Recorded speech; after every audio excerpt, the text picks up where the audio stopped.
So, welcome back.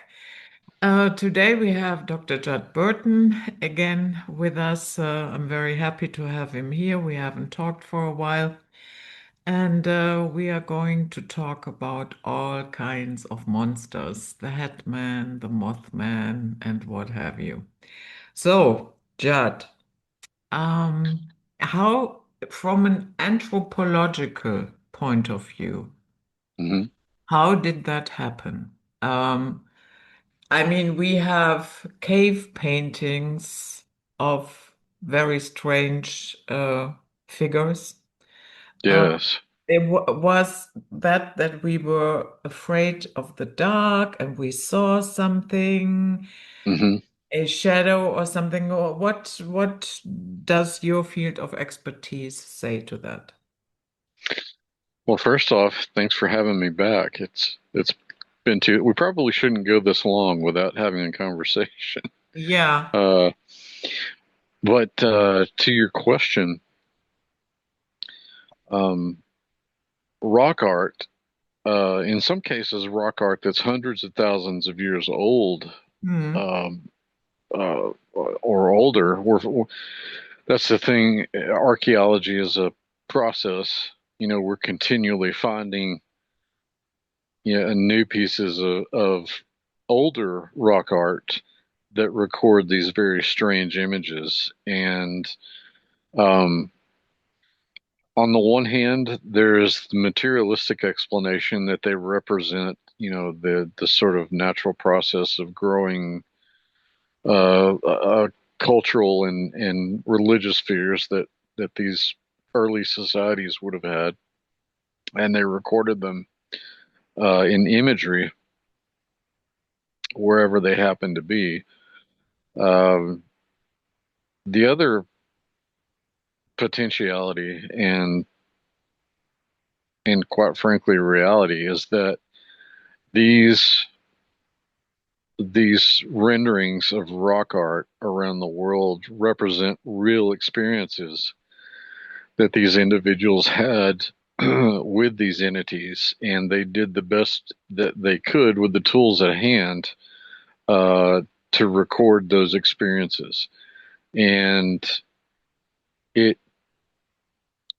you know, it just takes one of those being a real experience with an entity to kind of shatter the entire paradigm, because just statistical, just looking at it statistically, of course, some of them will be representations of natural fear, but uh, others, just law of averages, would have genuine supernatural qualities to them. So,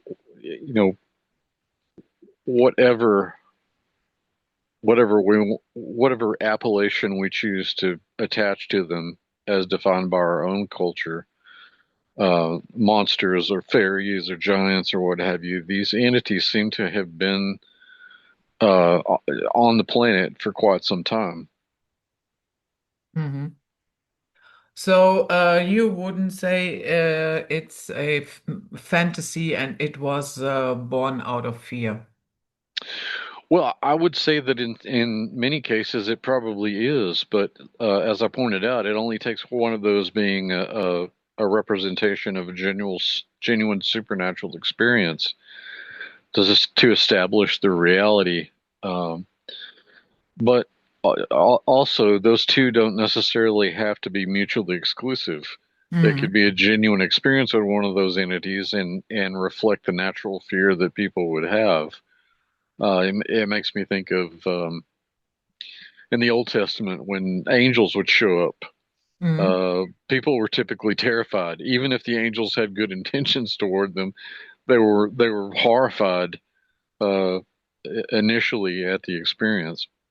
So uh, yeah, I think there are two lenses that you can view um, monsters, if you will. There are two lenses you can view them. You can view them as through the lens of psychology and psychoanthropology as natural epiphenomena of people's cultural experiences, and then on top of that is the other layer, the other lens we look through is the actual supernatural interaction that takes place.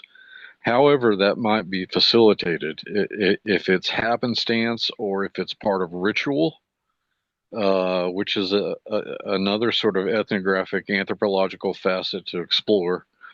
Um, the use of uh, psychotropic uh, elements, whether those are in the alkaloids in plants or mushrooms or there are a variety of them that have been used over space and time in the history of the world in conjunction with ritual. And the rock art renderings probably do represent, in some cases, those ritual experiences that people have of these entities. But what I want to point out is that none of these possibilities necessarily need be mutually exclusive to one another. They're layers of meaning and experience. Hmm. Okay, so let's go into more modern times. Hmm. We have a report about the Mothman, and that was in 1966 when a young couple was driving in their car and they were chased by a creature with glowing eyes. Hmm.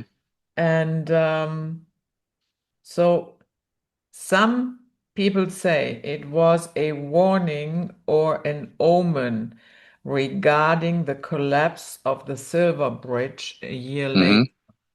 So, do you think it is possible that somehow, let's say, our collective unconsciousness um, gets an input that something is wrong in the city, and this collective unconsciousness then creates those creatures? Hmm. Well, I think that that's probably within the realm of extreme possibility. Okay. Um, had it The thing that makes the case of Mothman so interesting is all the anecdotal data of this entity, not just what you're referencing, the Point Pleasant episode that John Keel wrote about back in the '60s with the Mothman prophecies. Um, these things show up all around the world. These harbingers, as it were, uh, and to my mind, that almost fits within the scope of let's say angelic function, because in the angelic ranks there are different functions that each of them have, and whatever this thing is, it seems to be a kind of harbinger of Bad news? yeah, bad news. Yeah, that's a gentle way to say it, but yeah, the usually catastrophic uh, sort of event, as in the case of the collapse of the Silver Bridge, and people claim to have seen it before the events of 9/11 in New York. It shows up before the Chernobyl incident in Ukraine. Um, and the list just goes on and on. I think John Keel did a comparative analysis of some of that. Of course, he's writing in the 60s and 70s, but people have since found it all. And in fact, a colleague of mine, the late Joe Taylor, who was the curator of the Mount Blanco Fossil Museum, had begun a kind of ethnographic study of Mothman sightings in the Texas Panhandle, where people had encounters on a particular highway Mm. with this. Now, I don't know that there was ever a catastrophe that was linked to it, but see that to me just illustrates the expansive nature of the behavior of a creature like Mothman. There have been people who've also linked the Mothman to um, within the ranks of demonology, that it's something that not only is a harbinger or a portent, but it actually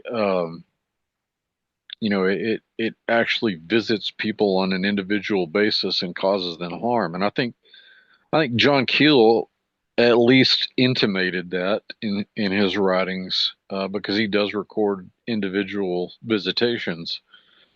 Um, but the at the end of the day, the conclusion or assessment that we can draw about Mothman is that it's not the kind of entity that you would necessarily want to have an encounter with, because of not only the horrid things that it portends, but um, because of the traumatic nature of individual interaction that it's had with people. Um, Now, to your first point, I'm not saying that that's not an interesting, or even a possibility that's outside the realm of reality. Um, but the fact that we have such a repository of anecdotal data um, on the Mothman, I think we have to look at it as something other than just a, a generation of a collective unconscious, Okay. Okay. I because get it's clearly interfacing with our reality. it. Do we have reports um, where the Mothman attacked somebody or did something harmful? Oh yes, another colleague of mine has recorded, in sort of ethnographic form, um, some of these encounters, which are quite unnerving, um, and and in some cases violations of individuals. Um, the accounts that my friend and colleague Joe Taylor was recording all had instances of individual attacks, generally not on um, an individual's person, but in the form of this creature following them while they're traveling in a vehicle and then bumping into the car, sometimes on the top, sometimes making a circle around and hitting the car head on. Um, so yeah, uh, we do have those accounts of this entity, um, at the very least, clearly trying to unnerve and unrattle people. Um, and to what end? You have to ask yourself, to what end. This speaks to the kind of, I think, the ultimate conclusion we have to draw is that they're not only harbingers, but they're also menacing, and they don't intend. I don't believe that their intentions are for our betterment. Is it possible that they, drop in and out of our dimension? Yes, I think the extra dimensionality would go a long way towards explaining how easily they're able to traffic in between our reality and other dimensions. Um, we sort of venture into the realm of the quantum, at that point. But whenever this comes up in conversation or interviews, I try to point people to the golden age of anthropology when people were, ethnographers were looking at people who were basically living a Stone Age kind of lifestyle, non-literate, non-industrial, where mythology played a huge part. And those people, those societies, they don't draw sharp lines between things like science and magic or history and mythology like we do. It was all really the kind of the same thing, and so that's the proposition that we're presented with here. Do we, in our modern ages, do we succumb to the truncated postmodern philosophy of materialism, or do we accept a that a material explanation of reality is philosophically um, incapable of explaining the reality we're in? I say all that just to circle back to that there's so much going on right now in terms of technology that it's difficult to separate. One would think that it's difficult to separate the scientific and the magical or the supernatural, Yeah. and extra dimensionality, interdimensionality. That's certainly one of those realms. I mean, we live in the age of the quantum. We're on the threshold of quantum computing, which literally dumps its answers into another dimension or questions and derives the answers from that dimension. Um, in another context, that would sound like magic. And so, um, to your point, does does extra dimensionality help explain Mothman? I would say resoundingly yes. Mhm. Yeah, I asked because it's been a couple of years, I guess, but I interviewed somebody and we predominantly talked about Bigfoot or Sasquatch, yeah. Mm-hmm. And he explained to me that whenever he gets testimonies of sightings, that Mm-hmm. people, when they follow it, all say basically the same thing, that there comes a point when this creature just disappears into thin air. Mm-hmm.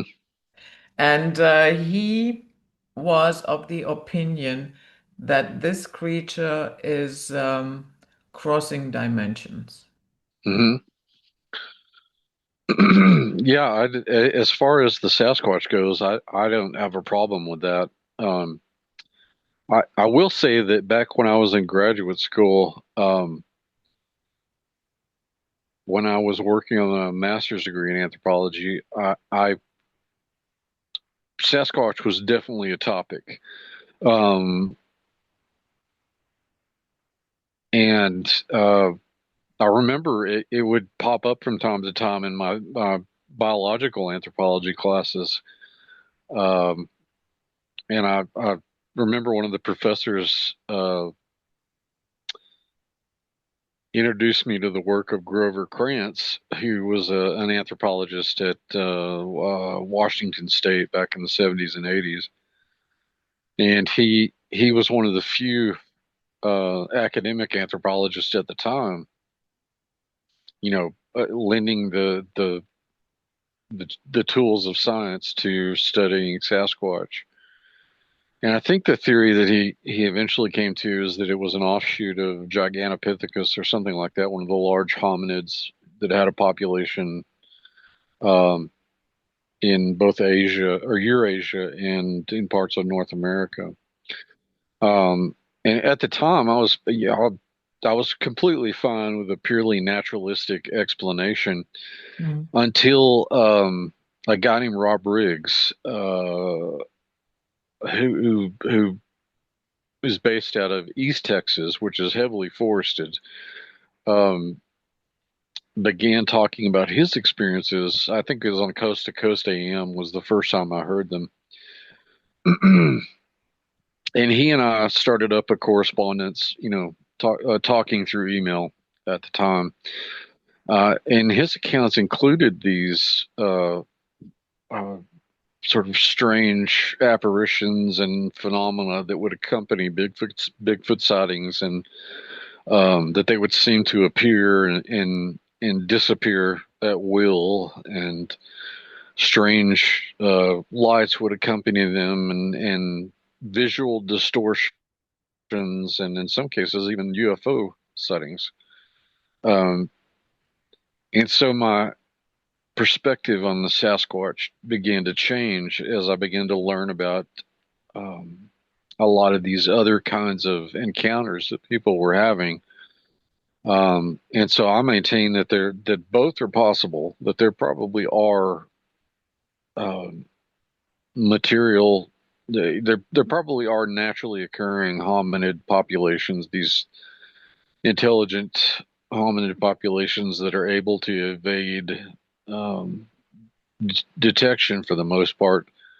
But then you also have to consider the high likelihood that some of these are are entities that can move between dimensions. Mm, yeah. Yeah, maybe if they are naturally occurring, maybe that was one of their traits anyhow. Well, another Ability. population, yeah, another population is that, or another possibility, another theory is that Sasquatch, Yeti, Bigfoot, Yowie, whatever, wherever you are in the world, whatever they're called, are remnant feral populations of giants that are talked about in the mythologies of the world. And I think that that's a possibility. If that's the case, you're talking about specimens of creatures that have mixed pedigree. They have hominid DNA, but they also have angelic extra dimensional DNA, and Yeah. this might afford them the ability to travel between dimensions. Yeah, that would be an explanation. Seriously. Yeah. Um, and that would also explain why they stay undetected for the most part. Hmm. Certainly. Mm. So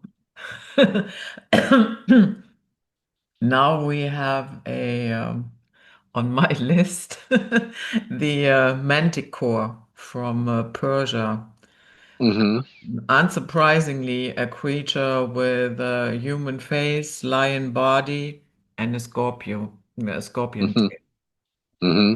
So I say unsurprisingly because in Persia we have all those depictions of, you know, huge animals and then a human face on it. Um, Hmm. Usually a male with a long beard. And I sometimes ask myself if that might be something that they really saw and that it is, or that it was a result of genetic tampering. Hmm. Now, I think that's a reasoned assessment. I think that um, certainly in the ancient Near East, the mythologies of these peoples are replete with these kinds of chimera, um, and on the surface, and certainly in the wake of the Enlightenment and in the modern era, that tried to basically peripheralize, anything supernatural. They would seem to be fantastical. Just just just the kinds of the kinds of creatures you would expect in mythology, where people are trying to explain something, trying to give the best explanation to an issue that they possibly can. I think that approach to mythology fails to capture how and why mythology was recorded and developed in the first place. Kind of alluding back to my statement about um, in prehistory and in antiquity, that line between mythology and history is not so sharply drawn as we do today. Um, I would go one further and say that of the ancient Near Eastern traditions, the biblical certainly intimates, and in some cases very clearly articulates these chimerical sorts of creatures. There are all kinds of um, the Bible mentions the Sherim, the satyrs, the half goat, half human goat demons, Mm. um, the chimerical lion men, um, the Aluka, which is a kind of shape shifting vampire, is also. These words are often terribly translated into Western language, and they lose the mythological connotation very often. Um, Lilith is another one that hides in plain sight in passages in Isaiah and the Psalms. Um, and if you look into the apocryphal traditions of Second Temple Judaism, as in the case with books like the Book of the Giants and Enoch, they sort of expand on the Genesis 6 chapter, where there is a kind of genetic tampering that's going on. Certainly, in the case of the mating of angels and humans, and there are passages in Enoch in the first section, the Book of the Watchers, that intimate that there was, they were using birds and beasts of the fields and all manner of animals in order to create these chimerical creatures. And so the Manticore would be part of that expanded Near Eastern tradition. In fact, there are images in even outside of the Old Testament sort of Bronze and Iron Age context of the Bible. When you go to John's Revelation, the Apocalypse, uh, there there are passages that are very reminiscent of something like a manticore. That's Um, true. There mhm, is talk about a Scorpio t tail, something like, and Scorpios in general. mhm. Yeah, So these were not only potent images to an ancient audience, but they were part of their worldview. Um, and on this side of history, when these sorts of, we do seem to have more and more every year accounts of all manner of what have popularly become known as cryptids. We do seem to have an expanding number of accounts year by year, and in the modern age, we're left without that mindset that was so prevalent in prehistory and antiquity, when people were, I don't want to say comfortable or at ease necessarily with these encounters, but they were certainly comfortable with the idea of the supernatural, of experiences and entities that went beyond their registering in their five senses. And so here in the modern age, um, it's it continues to be easy for the academic community, um, the the scientific community, to peripheralize these sorts of experiences, but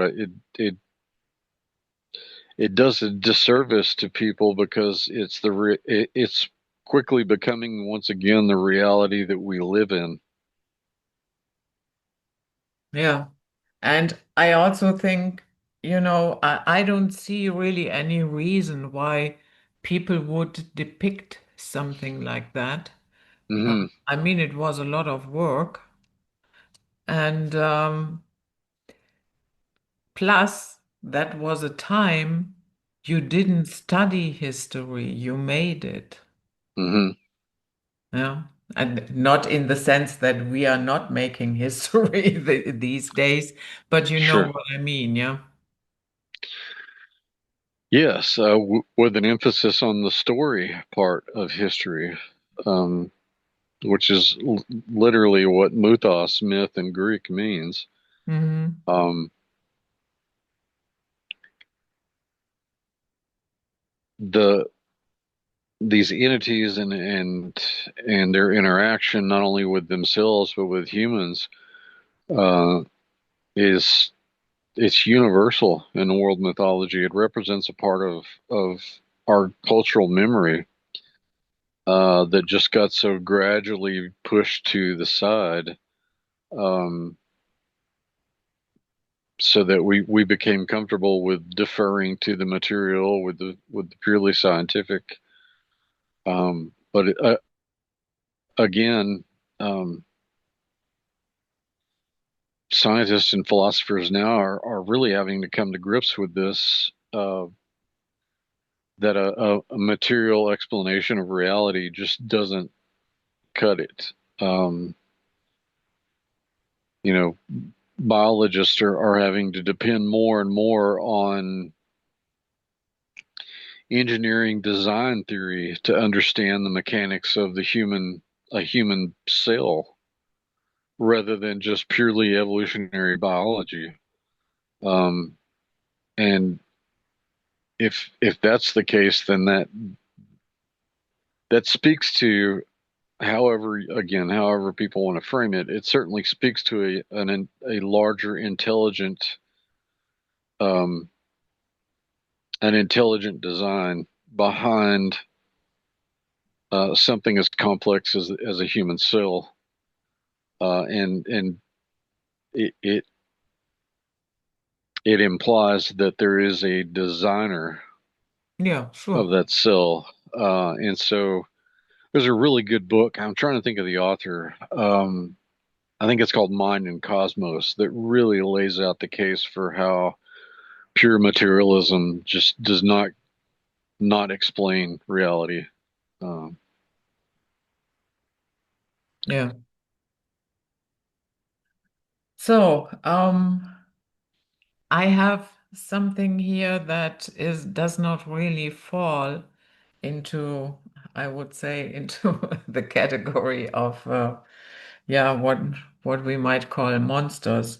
But mm, we see them often at cathedrals, and these are gargoyles. hmm And they have a specific reason. They divert water away from the building.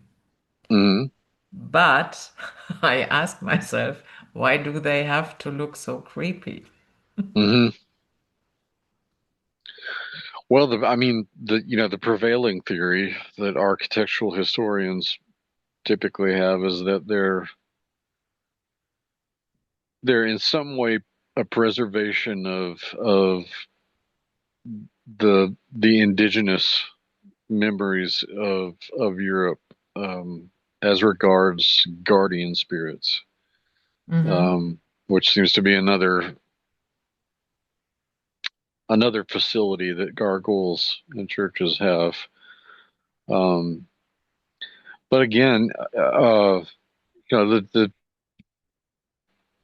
the people that directed the design of this too may have had the angelic in mind too, because as I pointed out, um, and as I often tell people, angels are not fat babies. You know, they're Yeah. not the they're not these chubby little toddlers with wings. Um, they come in a variety of forms, and some of them are frightening. Um, these entities with three pairs of wings and covered in eyes, and some that seem almost mechanical, in a steampunk sort of way. I think the I think that this sort of holy terror, if you want to call it that, is something that's also I wondered about that myself. But I've come to think that after all these years of teaching Western civilization and world civilization, I think that that had to have been in the minds of people that built uh, cathedrals, that this was that holy fear uh, that angels inspired is somehow preserved in the gargoyles on not just European churches, but wherever gargoyles are found on churches. Hmm. Yeah. So, but these more frightening looking angels, you wouldn't say that they are necessarily malevolent? No, Mm. and in fact, yeah, even some of those like the throne guardian ones, with the multiple eyes and multiple pairs of wings, and even some of the angels are also chimerical, having features of bulls and eagles and lions and men and what have you. No, I don't think that in their initial state that they're malevolent or evil. Um, the political coup that unfolds in that dimension um, would belie that some of them became evil, but they were not innately evil. So, uh, in other words, Satan and his ilk. Uh, Mhm. uh, Satan is sort of the ultimate designer of this coup in biblical literature, and then he takes he convinces a number of them to follow him, uh, um, in what becomes this huge cosmic struggle between good and evil. But no, I would say that despite their terrible aspect, that angels innately are not evil unless they've uh, sided with this political coup in heaven that I was talking about. Mm. Yeah, I just remembered that even in Buddhism there are some depictions of yeah, when I think, for instance, of black coat, yeah, that is the English name for that. It Hmm. looks very, very horrible, yeah, but it is Yes. a protector, Hmm. yeah. Yes. And again, these ideas are not they're not necessarily unique to Judeo-Christian tradition. You find them in all Mm. world religions, to some respect.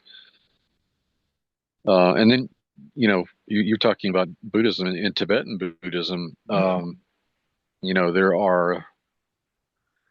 There are there's a left-hand path, to use the sort of Crowleyan language,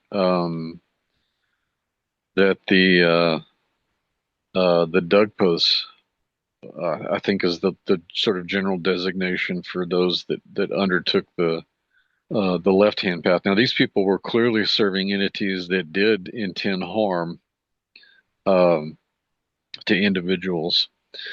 Um, the the They were kind of popularized in, not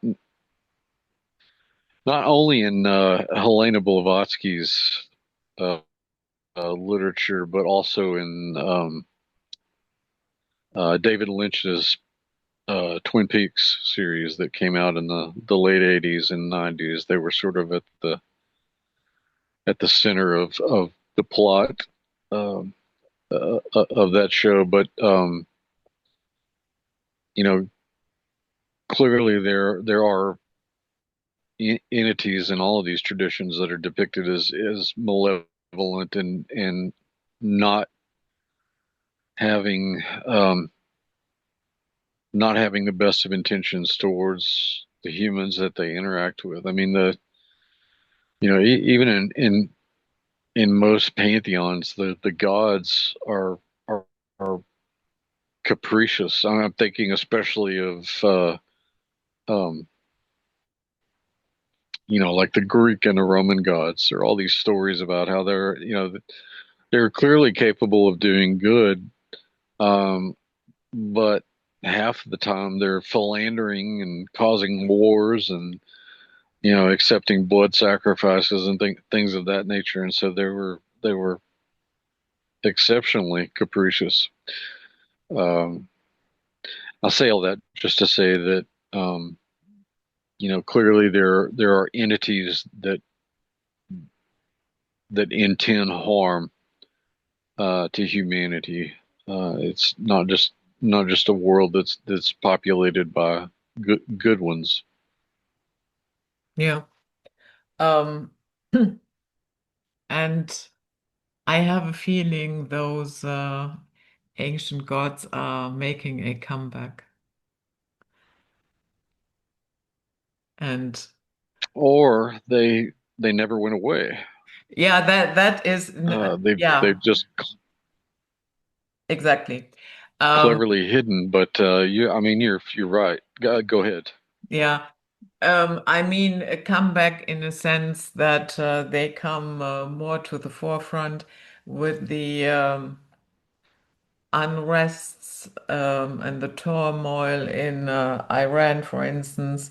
I have noticed Hmm. that people are now saying, "May Ahura Mazda protect you," and they are so done with Islam.